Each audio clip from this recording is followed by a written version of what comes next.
KT Ramarao నేను నా అంత సంసారం లేడు అంటాడు. మంది సంసారాలలో ఏలు పెట్టి భార్యాభర్తలు ఏం మాట్లాడుకుంటో ఇంటాడబ్బా ఫోన్ ట్యాపింగ్ చేసి ఆల్మొగలు ఏం మాట్లాడుకునేది దీనికేమే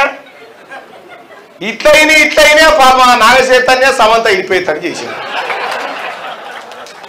ఇవి వాళ్ళ కళలు.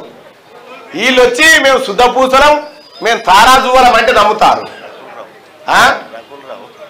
ఏం రావు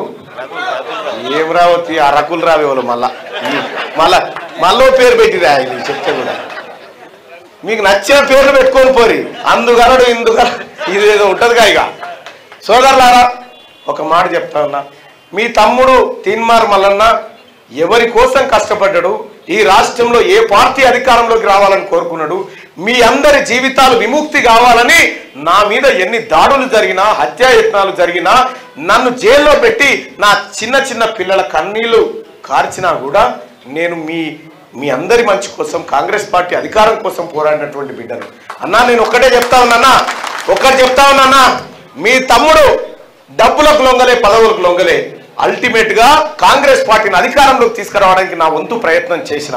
ఇప్పుడు మీ తమ్మునికి అవకాశం వచ్చిందన్నా, డివిజన్ ప్రెసిడెంట్లు ఎవరైతే ఉన్నారో మండలాధ్యక్షులు ఎవరైతే ఉన్నారో మీ అందరికి శిరస్సు వంచి వేడుకుంటా ఉన్నా, ఈ తమ్ముని గెలిపించండి అన్న, మీ రుణం తీర్చుకుంటాడు, పట్టభద్రుల ఆశయాలు నెరవేరుస్తారని చెప్పి మీ అందరికి తెలియజేస్తా ఉన్నానా. ఈ అవకాశం కల్పించినటువంటి పెద్దలందరికీ ధన్యవాదాలు తెలియజేసుకుంటూ ఇక్కడికి విచ్చేసినటువంటి మన ఓయూ మిత్రులు కానీ కేయూ మిత్రులు కానీ వీళ్ళందరికీ కూడా ప్రత్యేకంగా ధన్యవాదాలు.